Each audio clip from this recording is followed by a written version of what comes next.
मोनसे समाव बर' हारिखौ थैथां सिबिबोनाय बारग' एनडिबि केडार पबित्र बर'आ दिनै गोब्राब थासारियाव। गुबुननि हेफाजाबाव थोथोर बोबोर जिरायनानै नैबे सुबुङा बारग' एनडिबि केडार पबित्र बर' जायखौ आफादाव फोथाय मुंजों मिथियोमोन। बर' हारिनि अलखद समाव थामोनथा आरो रैखाथिनि थाखाय बड'लेण्ड सोरजिनायनि दाबिजों आखायाव हाथियार लानानै क'क्राझार जिल्लानि सिङाव थानाय सेरफांगुरिनि पबित्र बर'आ एनडिबि आफादाव थानानै गावनि जिउखौ गोलाव सम बाउसोमबोनाय पबित्र बर'आ गोजोन गोरोबथानि उनाव हाथियार दोनथ'ना बिमाजों लोगोसे गावनि आंगो बिसि आरो फिसाज्ला सासेजों गोजोनै आलो गोजोनै संसार खुंबायमोन।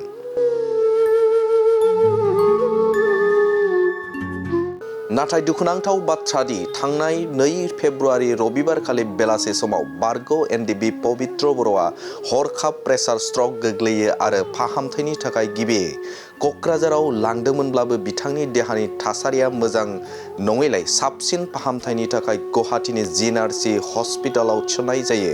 गुवाहाटी जिएनआरसि हस्पिटालाव 20 सान फाहामथाय होनायनि उनाव बारग' एनडिबि पबित्र बर'खौ राङारि आंखालनि थाखाय न'आव लाबोफिननांगौ गोनां जायो।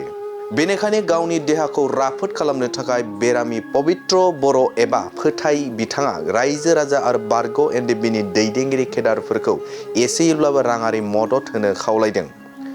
मदद होनो थाखाय एकाउन्ट नाम्बार 330373302574 फिन बुंफिनदों 330373302574 IFSC कोड 0005243 0005243 बेनि अनगायैबो गोबांथार मोनथिनो थाखाय 9957291327 बे जानबुं नम्बराव कल खालामनानै खौरां लाहरनो हागोन।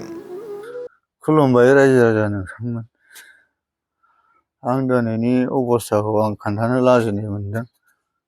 थेवब्लाबो लाजिबा बांसिनब्लाबो रायजो राजानि सिगाङाव आं अनसुंथाइ बिनो नागिरदों। आं मोनसे समाव एनडिबि आफादनि केडारमोन। दिनैहाय आं प्रेसार स्ट्रकआव गोलैनानै दं। आं दाखालिसो गुवाहाटीयाव ट्रिटमेन्ट लाहैदोंमोन, खिन्थु फुरा जाबोआखिसै। आरो थांफिननांगौबो। बेनि थाखाय नोंथांमोननि सेराव आङो खुलुमनानै आखाइ खबजोबो आरज गाबनाय थाबाय रायजोफोर। दा नोंथांमोना जोंनो जा हायो आंनो बे बेमार नायजानो थाखाय आंनो अनसुंथाइ बिनाय जादों आं नोंथांमोननि सायाव। आरो लोगोसे जोंनि दानि डेपुटि चिफ गबिन्द सार बिथांखौबो आङो गुरैयै बार खावलायनाय थाबाय जाहाथे आंखौ नायहरो। गोदोबो आं नोंनि आन्दारावनो आङो अनेक दुखु खस्थ' मोनबोबाय। नोंथांनि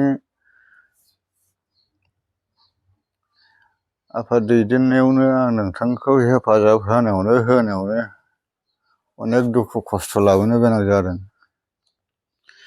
जेब्लानोखि 2008आवहाय आफादा जेब्लानोखि ओरै जायो, थेवब्लाबो जोङो नोंथांखौ नागारालासिनो नोंथांजोंनो जों थानानै खामानि मावबोदोंमोन आरो दिनैसिमबो मावबोबाय थादोंमोन। नै दा दिनै बेफोरबायदि अबस्था सफैबाय।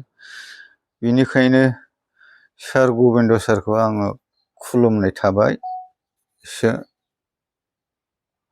नायहरदो, अनहरदो। सारखौ जोङो खुनुदिन नागाराखैमोन आरो दिनैबो नागाराखै, दाबो दंबाय थायो।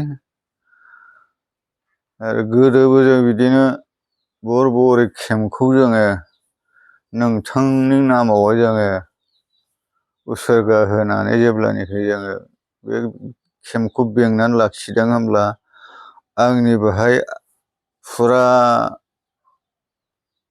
माबा दं। बेनि थाखायनो सार गबिन्दनिसिम आङो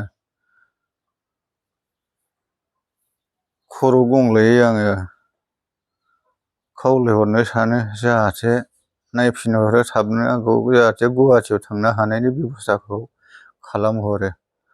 बिनि थाखाय आं सार गबिन्दनिसिम आङो रोजा रोजा